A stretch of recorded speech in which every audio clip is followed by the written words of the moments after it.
So fellow Toastmasters, please will you welcome up Stephen Walker with his speech entitled 1 in 4 million, 1 in 4 million, Stephen Walker.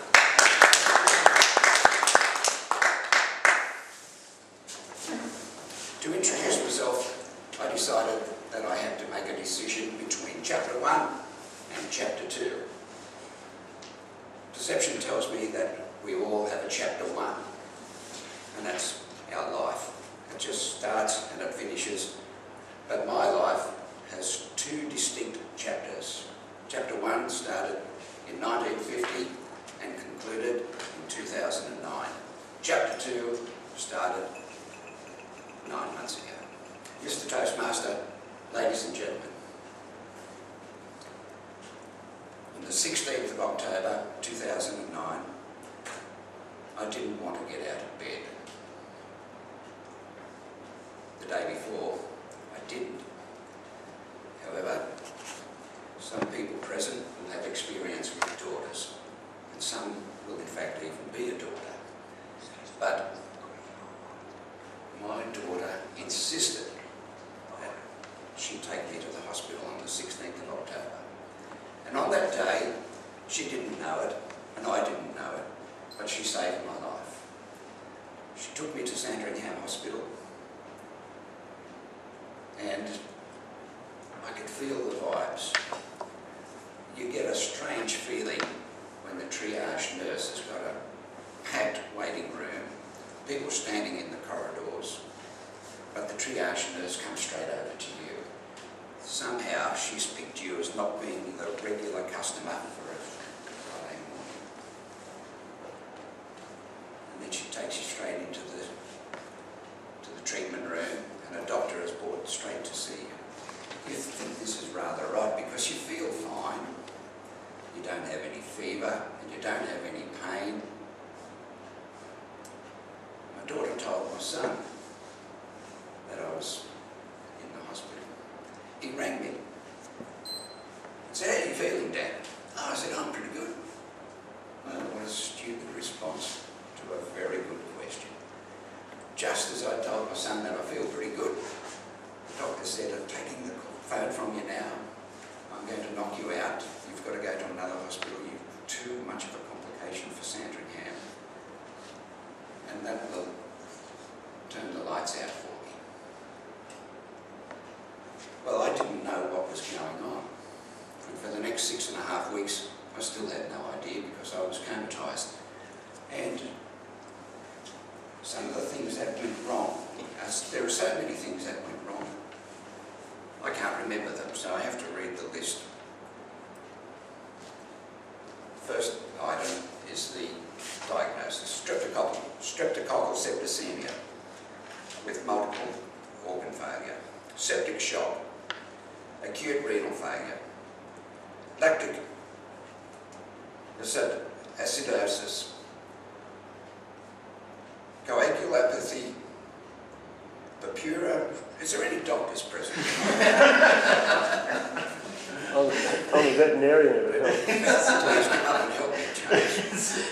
Purpura, fulminants, necrosis, acute coronary syndrome, rash on the trunk and arms, bleeding in the middle ear, posterior vitreous detachment, sacral pressure area, and deconditioning.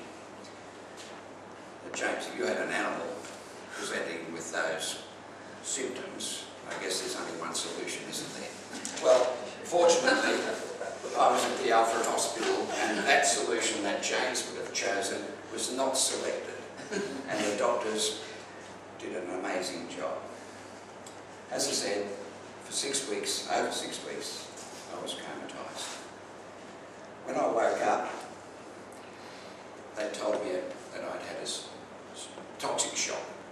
Now, toxic shock is a very broad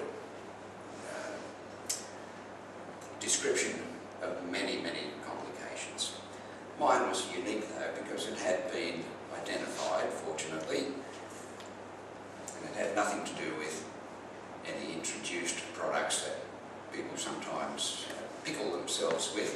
It was all to do with natural causes. So streptococcal is I can tell, because I'm not an expert, but I can tell just by looking at you that there are people with streptococcal here tonight.